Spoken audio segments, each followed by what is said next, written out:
Well, let's jump into number 3. We're going to talk about trusting people in this one. So we dealt with vision. We've dealt with vision and the obstacles to vision, different things like that. I want to talk about trusting teams. And again, I'm going to go back to the Bible, because everything we do is Bible-based for Terry. And so it says this in the book of Matthew, chapter 28, verses 18 through 20.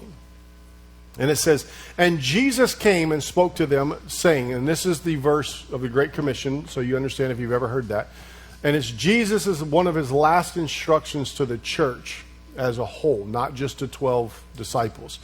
And he says this, "All authority has been given to me in heaven and on earth." So if you would take this and look at it, is all authority to do what you do has been given to you. God has given everything to you. The ability to do it, all authority to do it. You make all the decisions. It's all there. And then he says, "Go therefore and make disciples of all nations, baptizing them in the name of the Father, the Son, and the Holy Spirit." Verse 20, "Teaching them," this is leadership.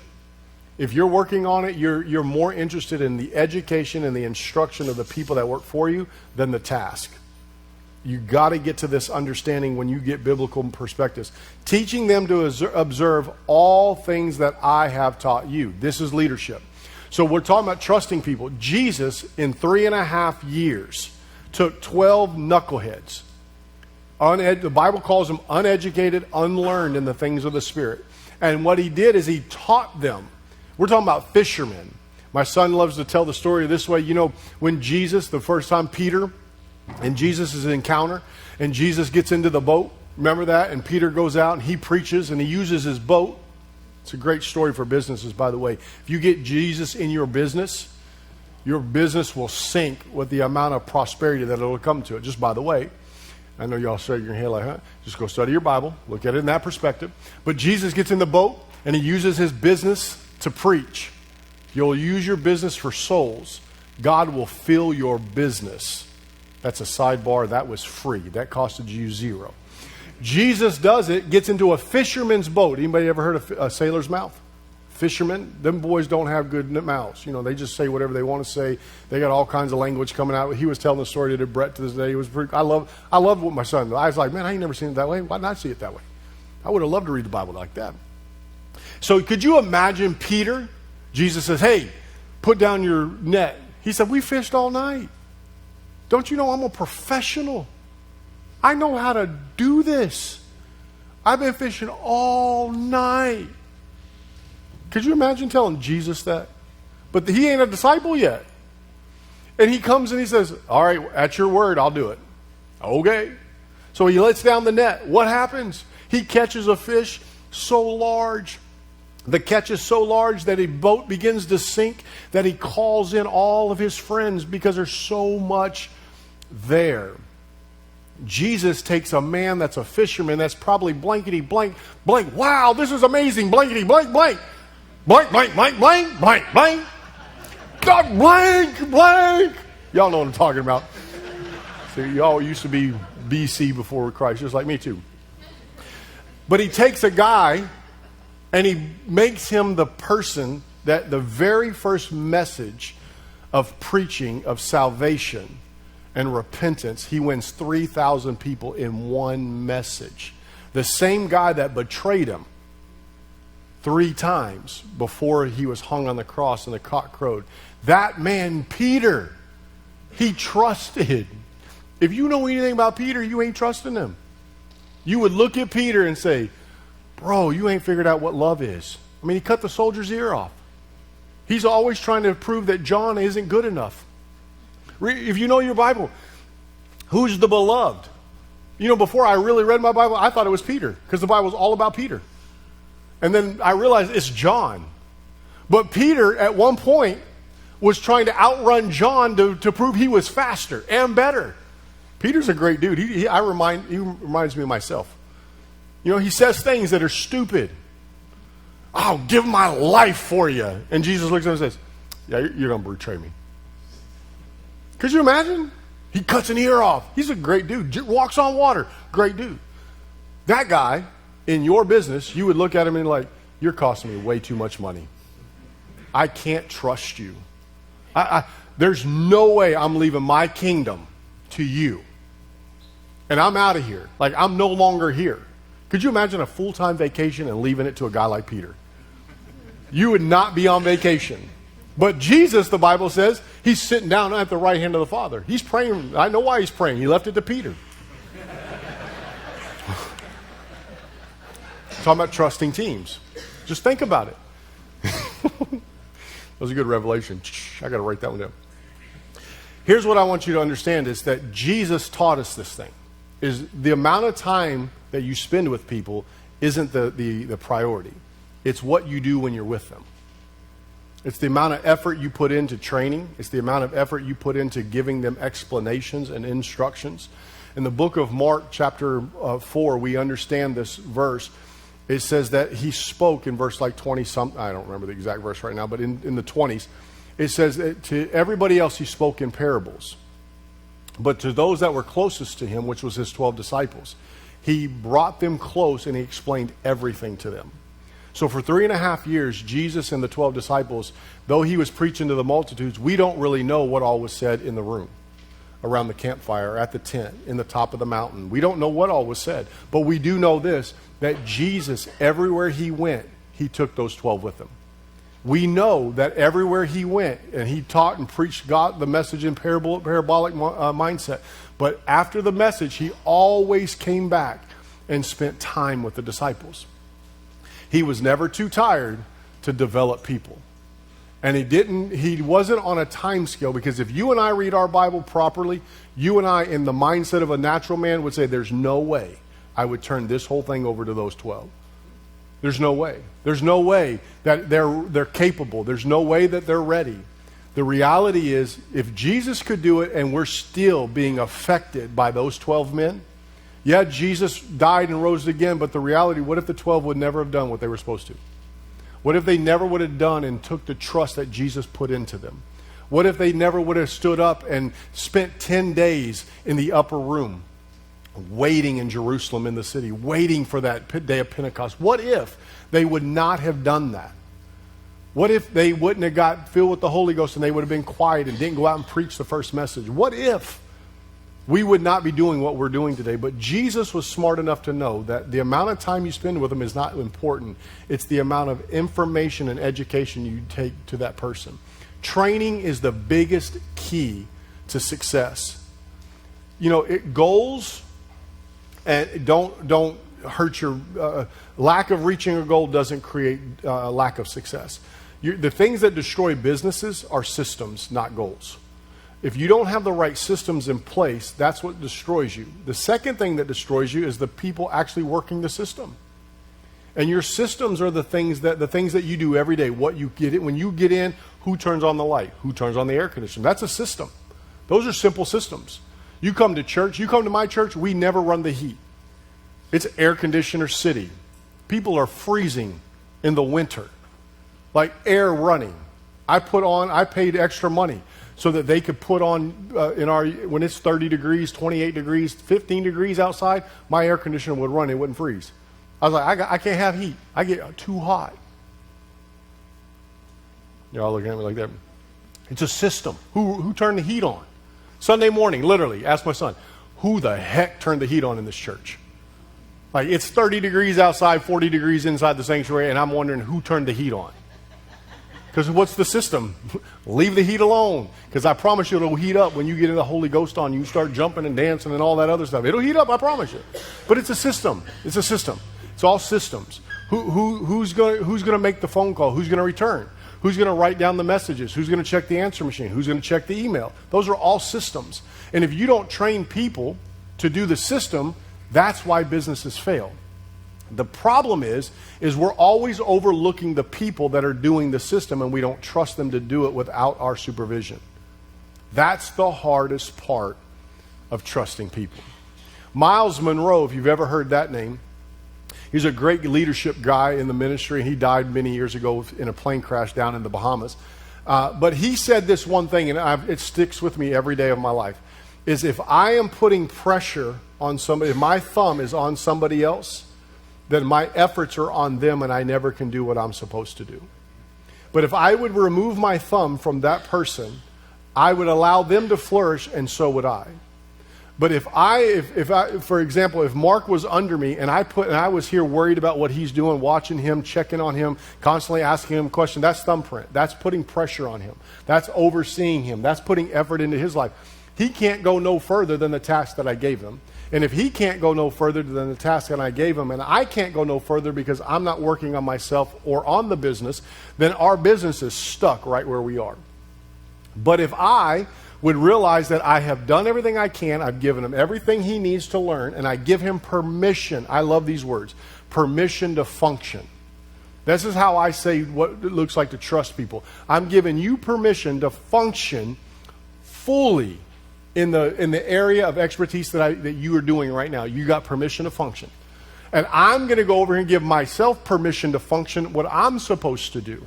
If I will do that, I will not worry about him. We do checkups, we have check-ins, we have due dates. You have those things. You got to make sure staff meetings, staff briefings, everything that you do in your business and your leadership. But if you are focused on his business, your business will never flourish. If you're focused on his task, it'll never flourish. How do you do that? It's called trust. It is trusting people the way Jesus trusted the 12.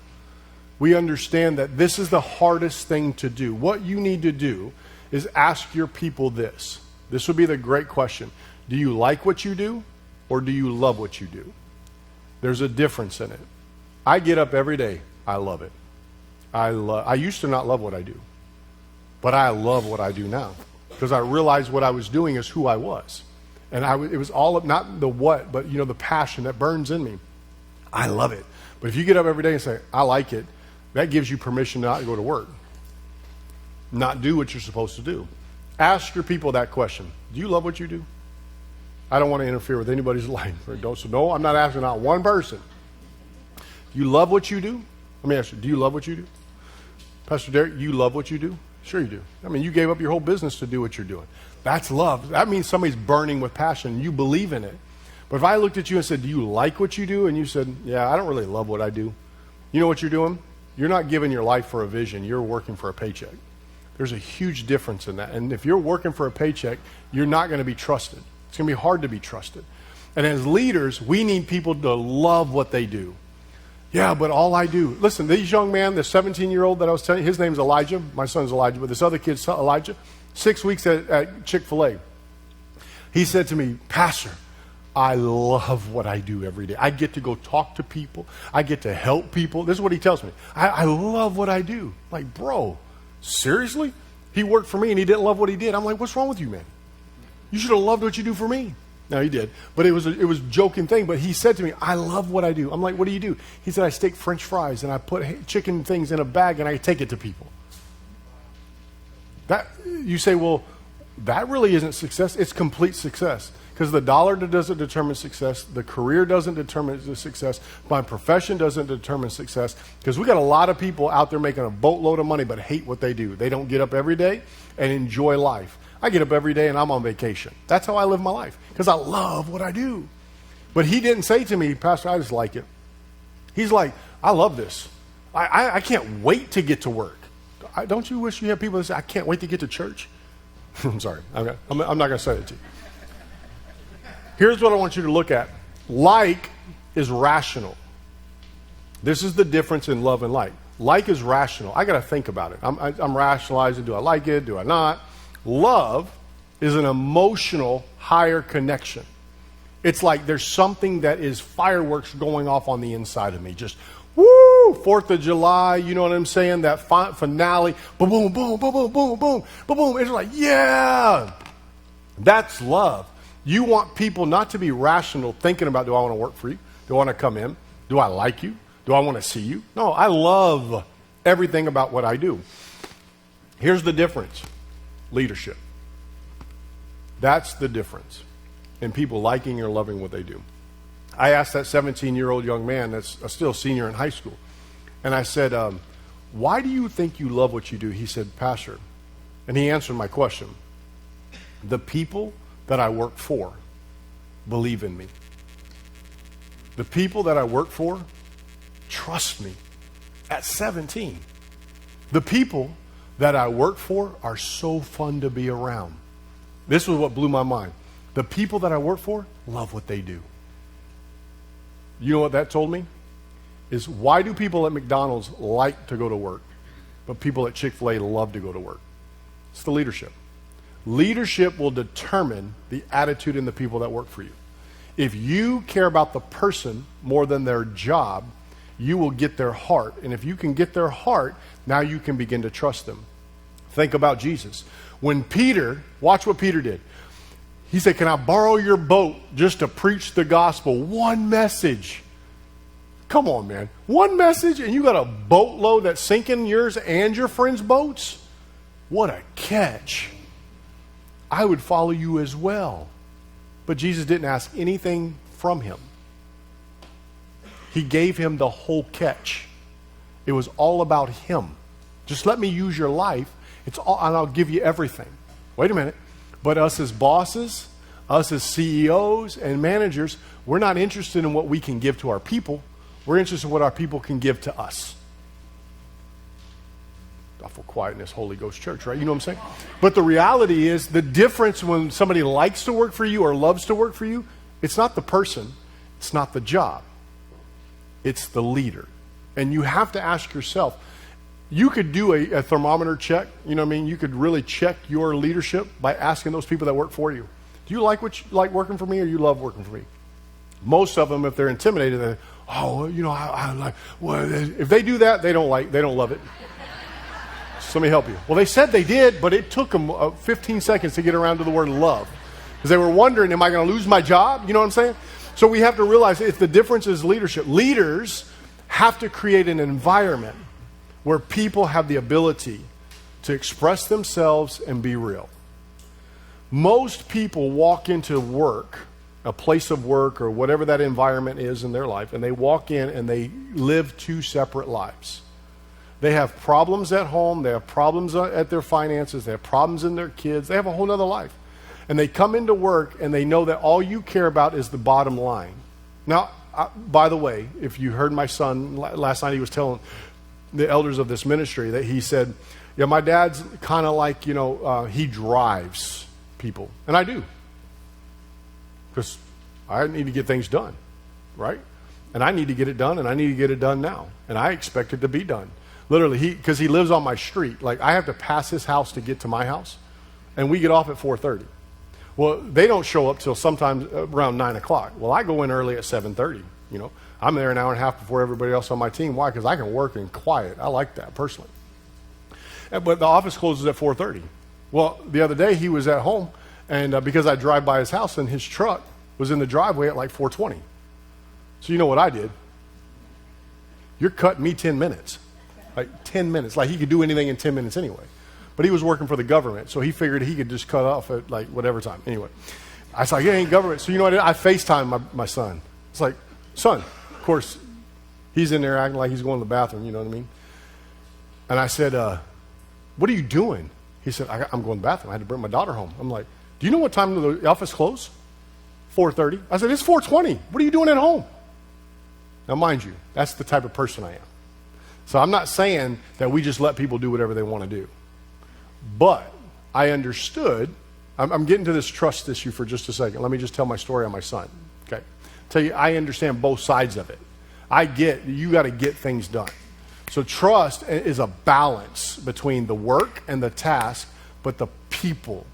If you want things done most effectively and most efficiently, you care about people. You don't care about the thing.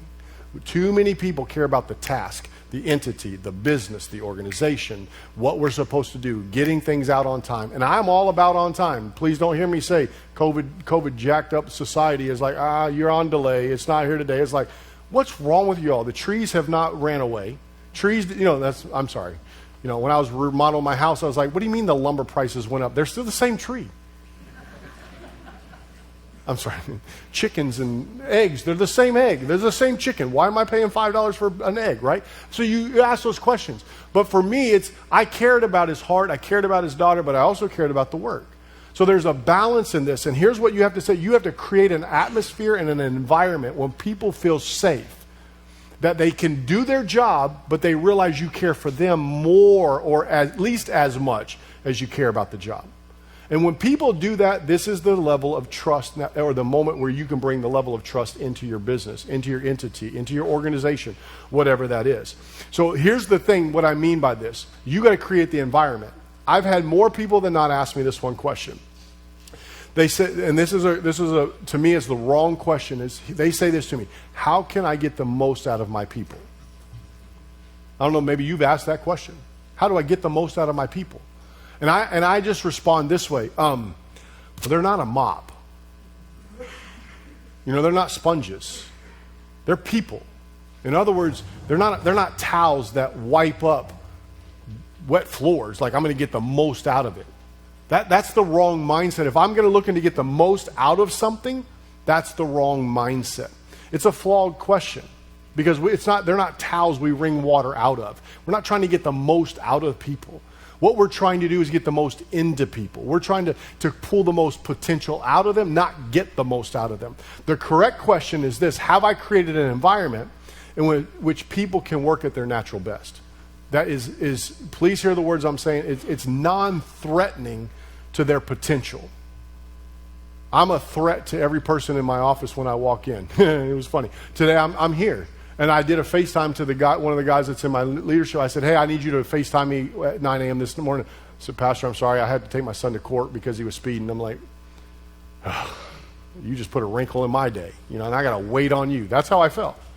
So I texted back and said, that's cool. When you get back to the office, just FaceTime me. So we sit in the FaceTime, and they're all wondering, what's he going to say? He's gone, and we're here.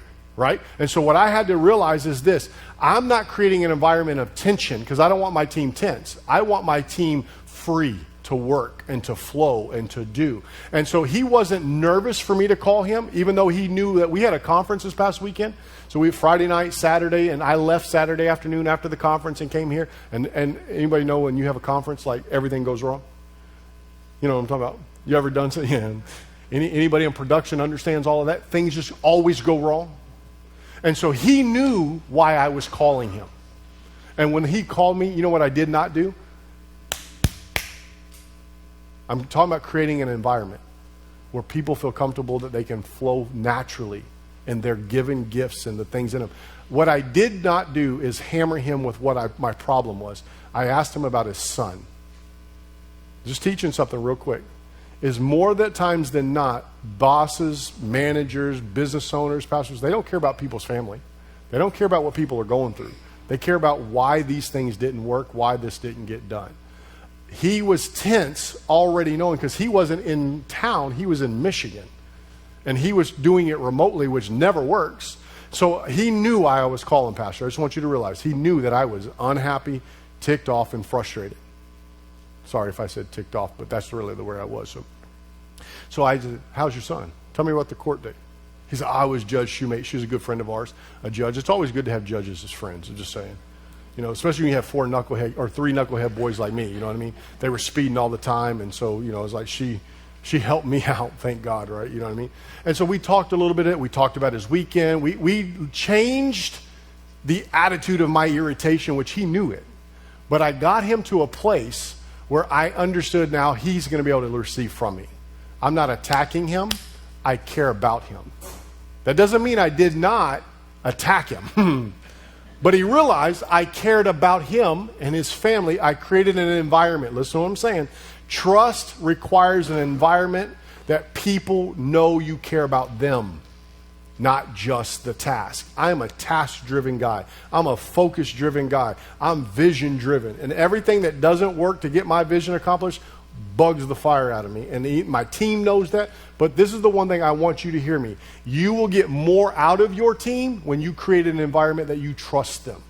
When you're not trying to wring life out of them, but you're trying to put life into them by believing in them. You must create that. This is what it is. It's a trusting atmosphere that people feel safe. They feel safe that life happens and life goes through things. I'm talking about, Jesus understood all of this stuff. You remember Peter's mother-in-law was sick and life happened. And Jesus went and said, well, let's go pray for her, Peter. Jesus didn't just care about what he was doing. He cared about the people on his team. And when you understand that, this is what I'm trying to get you to. I am not real emotional. I think we told the team last night, I don't cry. My dad died, I went to work. Sorry, that's just how I'm like Jesus. Let the dead bury the dead. I'm going to work. That's what I did. My mom, thank God for her, my wife, my sister, all them. They went to breakfast. I went to work because I got things to do. I'm just not real emotional. I have a hard time connecting emotionally. My wife says, you have no heart, Terry. Like, I got a heart that's beating right now. Right? Well, I have to work hard at believing in and trusting in and caring about. I'm supposed to be a pastor. Like, I got to care about people. Y'all must be tired because that was pretty funny in my heart. I care about people. You got to care about people. It's creating a trusting environment. Not that people just can be soft and lazy, but people can be real. That when there's a problem, this is talking about trusting people. If you're going to do it, Jesus cared about Peter. He cared about John. He cared about James. He cared about Bartholomew, right? He even cared about Judas. He cared about Thomas. He was concerned about the people, not just the mission, not just the vision, which is why he took time to talk to them about everything. It's important. This is what we have to realize. Here's what I want you to look at. In 2017, maybe you heard this, in American Airlines, there was a doctor that was drug off the plane with a broken nose, teeth, and a concussion. I think he was he was a doctor. Anybody remember that story? Back in 2017, they beat him to get him off the plane for no reason. The reason why they were beating him, and this is what the employee said, when one of the employees were asked about the incident, the reply was, none of us wanted to do this, but it's our job. Watch. Not one spoke up and stopped it due to the fear of losing their job. The company, American Airlines, since then, by the way, has changed their policy. Imagine that, right? That the customers matter, people matter, right? And we don't just use violent force to drag people off the plane. But in 2017, when the employees were asked, it's because we were in fear of losing our job. For what reason? Because the leaders didn't care about the people, the clients, or the employees. They only cared about their policies. Policies are great. They protect us. They keep boundaries, and they're important, but they shouldn't drive the ship. An actual connection emotionally to people should drive the ship. And so what happens is, from that incident, you would think that they would change that policy, right? That you can't physically abuse people to get them off the plane. That would be smart. Don't you think that should have been implemented before? Right? But the question begs to ask, why did not the employees back off? Why didn't they feel secure enough to realize that this is not the way it's supposed to be and quit going in that direction? When would they feel that way? They didn't, because they understood American Airlines did not care about the client or the employee. They cared about the policy. You cannot, you must have policies. I'm a proponent.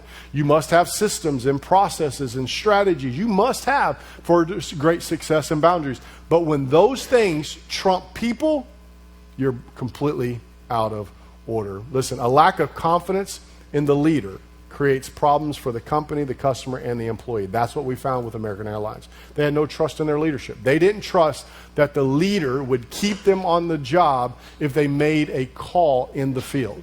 They didn't trust that. There was an issue. The leader's responsibility, this is not the people's. This is the leader's responsibility to set an environment for success. You've got to set the environment. You've got to set the reality that people are success, not the bottom dollar. People are the success, not the bottom dollar. You ever frequented an establishment that was always doing you wrong? You ever go to a restaurant that every time that you ordered, they just keep bringing you the wrong meal, and you just said, it's okay, whatever they want to do for me? Not at all. Not at all. You wouldn't do that. It's the same thing. People won't work for you if you create the same type of environment. You've got to create an environment for success, which means that people matter. People's emotions matter. You should care about people. I wrote these two thoughts down. A good leader inspires people to have confidence in themselves. In the leader. A good leader inspires people to have confidence in the leader. That's what a good leader does. But a great leader inspires people to have confidence in themselves. See, if I'm a good leader, you have confidence in me.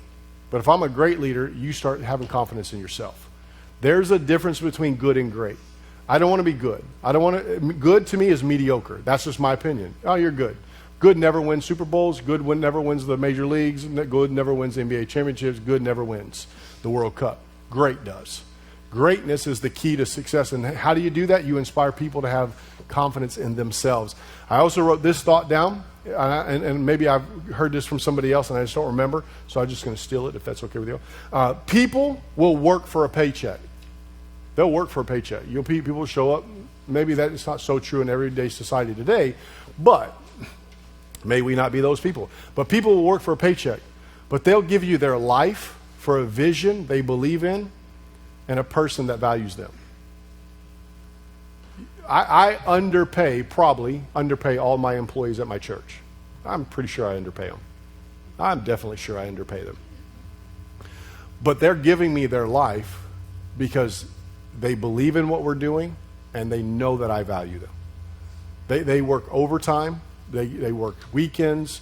I don't expect things out of them when they have specific things, but there are times that I need something to do and they're not interested in the paycheck. They will give their life for me. And I'm teaching you something that I believe Jesus did. The disciples gave their life. Many of them were martyrs for Jesus. Why? Because they believed in the vision and they knew Jesus valued them. This is a key component to great success in any organization. Leadership isn't about being in charge. We're talking about trusting. Leadership is not about being in charge. Leadership is about taking care of those in your charge. There's a difference. Leadership's not about being in charge. It's taking care of those that are under you or in your charge. The people that are under you, that's what true leadership is that you care about them. They know you care about them. You know a simple question? Anybody have, I don't want to do it. Try this. If you've never asked somebody about their spouse, their kids, their grandkids, their dog, their cat, their goldfish, I don't know, their tractor, whatever their hobby is. How about tomorrow when they come into work in your briefing, maybe you do briefings, how about just sit around and take 5 minutes and ask them something that you don't know? I guarantee you, if you started off every day investigating things about their personal life that is not real intimate, but just ask them, how was your night, man? How was your day? How's your wife doing? How's your husband doing? And how's your kids doing? Here's a great question. Do you even know if they have kids? These are thoughts that you have to realize. We know people that work for us. We know them by name, but we don't know nothing about them. Those people are picking up a paycheck, and they're not giving you 100% of their life. Because leadership isn't about being in charge. It's about taking care of those in your charge. Leaders, watch, they're not responsible for results. They're responsible for the people that are responsible for the results. That's what we have to understand. I'm talking about building trust because this is the greatest level of success. I'm here, and I don't have a massive church. I don't have a mega church. I got 400 or 500 people, and we got 11 people on staff. But I'm here, and I trust them. I'm not in their business. I don't call them. I don't even text them. I just text them, I need you to get these things done. I don't ask them again. They know that I care about them. I do care about the thing, but they have to have an emotional connection to you, the leader, not just the job or the vision. So if you get this right, here's what I'm going to say. If you get this right, you get great people who love what they do. If you'll get this right, you get great people who will love what they do. They will love showing up. They'll come in early. They'll stay late. You don't have to pay them overtime. Man, wouldn't that be great, right? If you get it wrong, you get people that don't care about nothing but money. And they only do enough to what they're paid for. That's just the bottom line.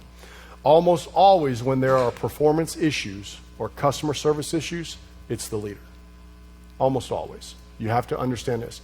So what we have to do is create this environment where trust, that you must work at it daily. You got to create this environment. It's hard to do, especially when you're a driver. You're just driving people. It's hard. But if you took 5 minutes with each individual and you start caring about them, you can start caring about their personal life, you start asking them questions. I'm not worried if we're all Christians in here. We should be doing it anyway. It's an easy way to win people to Christ, just because you care. People don't care what you know. They just want to know that you care. That's the reality of this. They don't care how much we know. They don't care how many Bible verses we can quote. They want to know that we care about them. That's the bottom dollar. Trust is difficult but not impossible to teach. as it is in a practicality. Trust is a feeling that can't be earned or taught. It's got to be caught. You have to realize these are things. We want people to trust us, but we've got to trust people. So how do you do this, Pastor? It sounds great. All those things sound great. How do I do this? I'm going to give you some thoughts. Like these are some practical things that I think you should do. One, how do I build trust on my teams? Number one, it takes a lot of time. It does not happen overnight.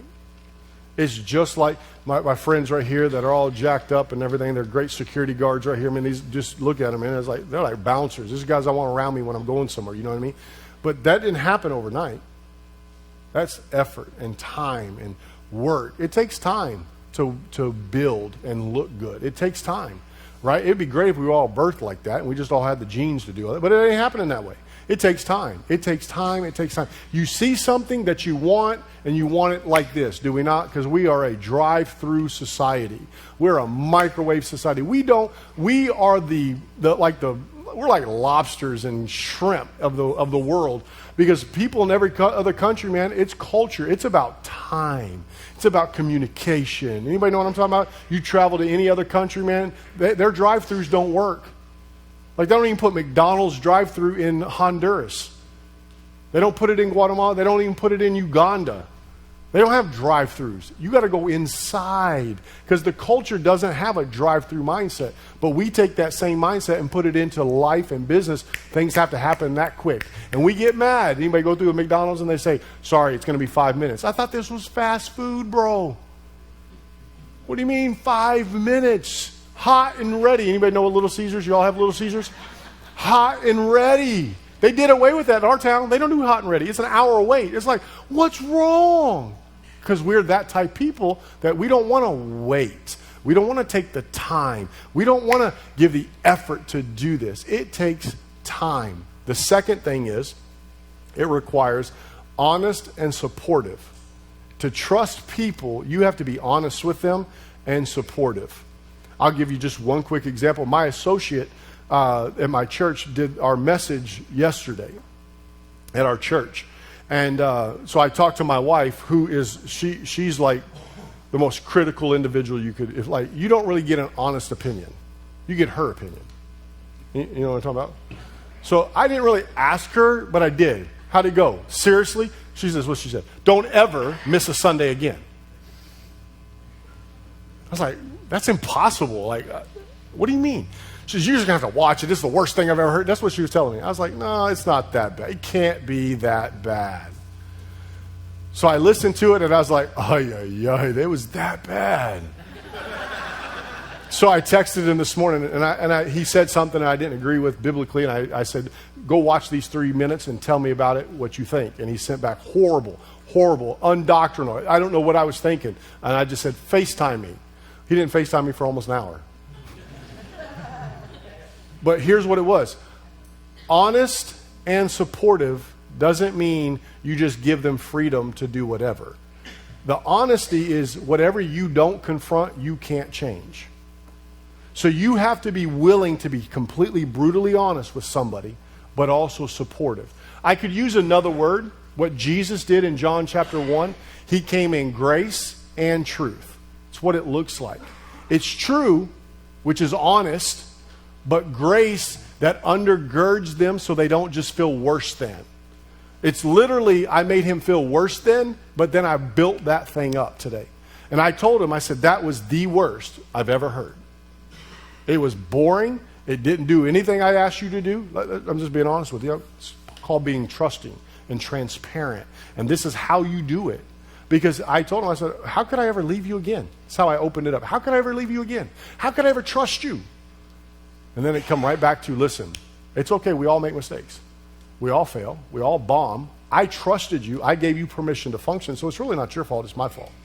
I delegated that to you. This is called building trust. It's how you do it. You have to be honest and supportive.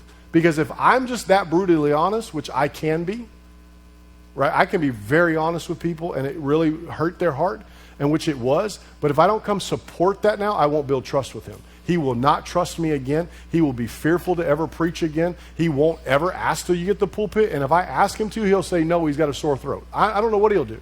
But if I'm not supportive by saying this is what's wrong, but let's fix it, and this is how we fix it, that's how you build trust. I'm sending him, he's going to Puerto Rico this weekend for me because we're helping some churches there with some Ministry of Helps training. And I'm not going there. I don't speak Spanish, but they do. So go do it. And I told him, I said, this is going to be your best weekend ever. I promise you. He said, you really think so? I said, yeah, because you'll not do that stupid thing again. I promise you. And he laughed like you just did. And we walked away and it was like, good. Building trust. Most people are afraid of the honest and support. They want to be supportive. They don't want to confront. I did a whole thought process, and you can't change what you don't confront. It's impossible to change if you don't confront it. And to build trust, you're gonna have to adjust some things. I was just talking to somebody, but it's part of this right here: honest and supportive. Even in leadership, you have to be honest with yourself. Why don't you trust people? I learned this one thing.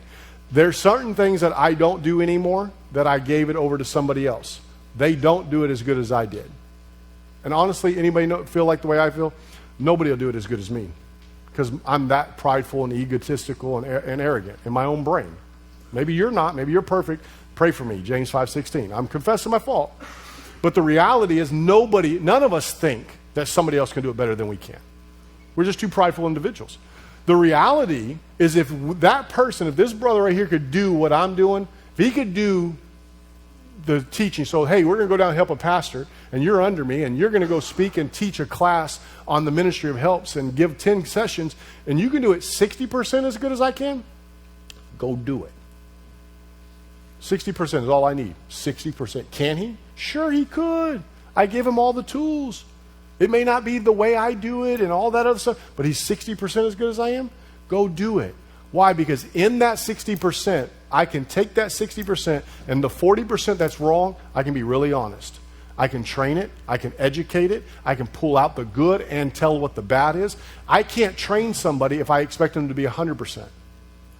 But if I give them permission at 60% as good as I can, whatever your job is, whatever you need them to do, whatever your business is, so many of us won't hire other people because they cannot do it as good as we can.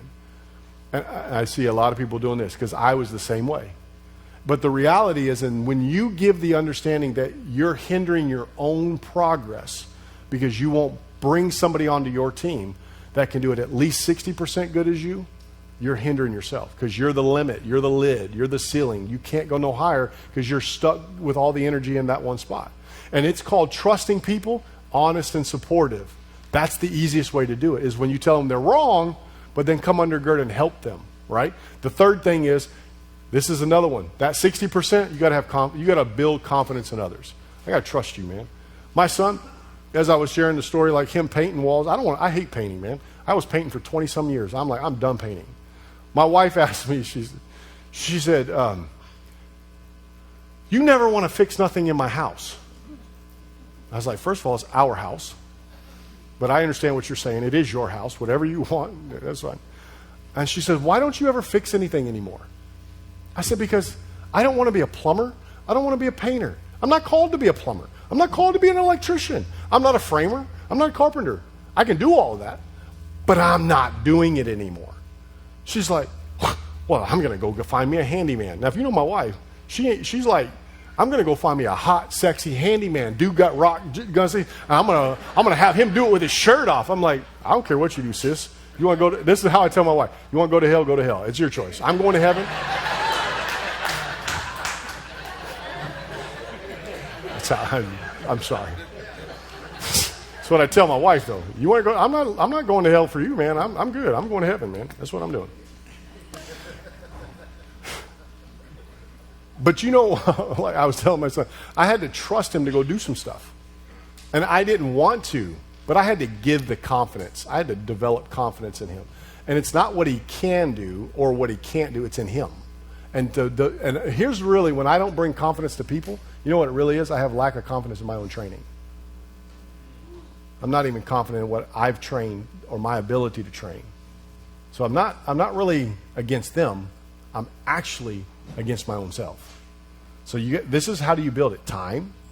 You got to be willing to be honest and supportive. You could be grace and truth. You can be brutally honest, but bring the support underneath to bring training.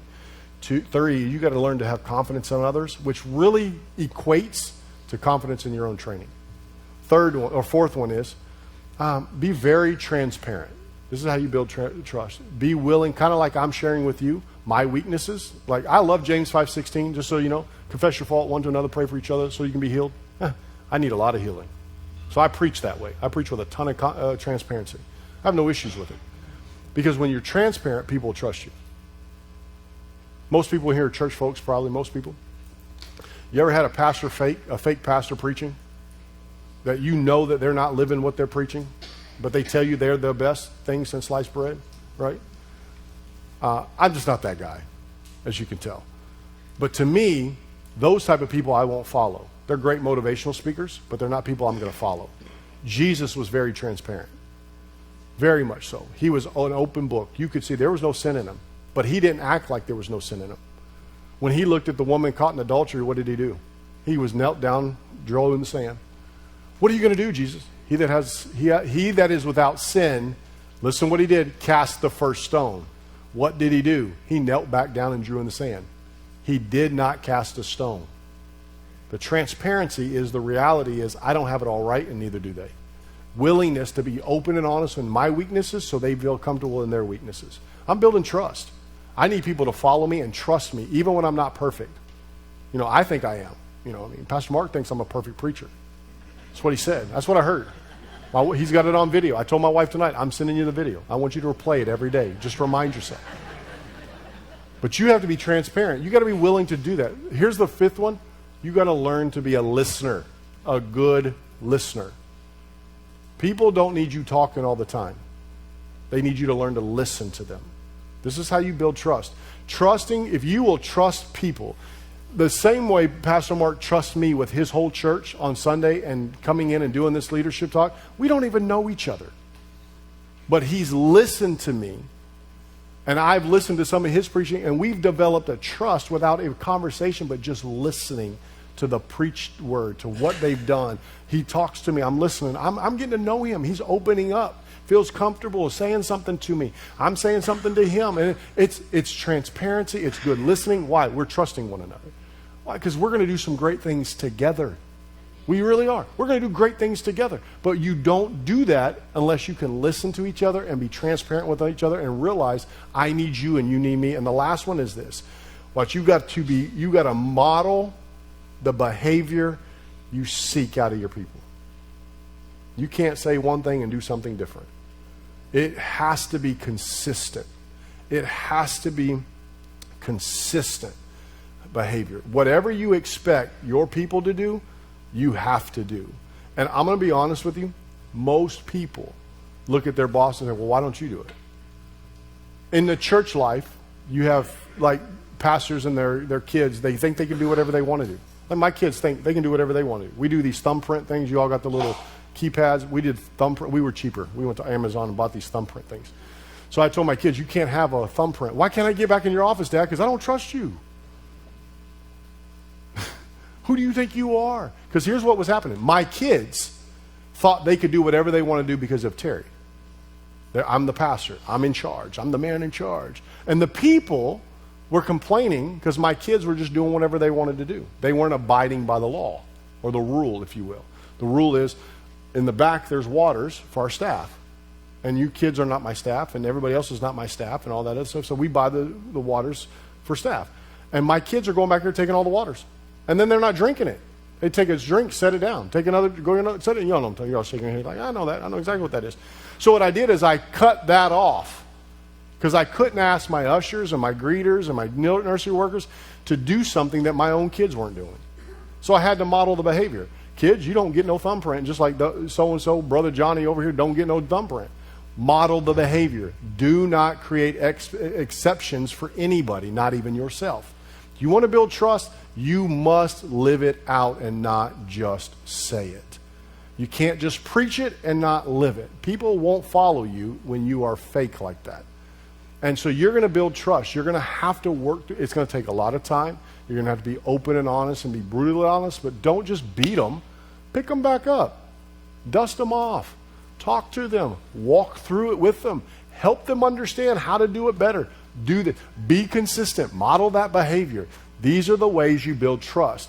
When you do this, I see a lot of people shaking their head like, yes, those things sound exactly what I'm hoping for. I'm telling you, every person, believer or non, it doesn't matter if you're Christian or non-Christian, they want to feel valued and that they have value to the company, and the company is not the only thing that's valuable. That everybody in it is very valuable. That's how we build trust. Those things. Go home, study those things. Tomorrow, we're going to deal with this empowering. How do I now take what I have and say, go do it? And that's some levels that we're going to, what Jesus did with the disciples. He got out of the way and he went and did it. So, I'm done. If you want to come and close it or...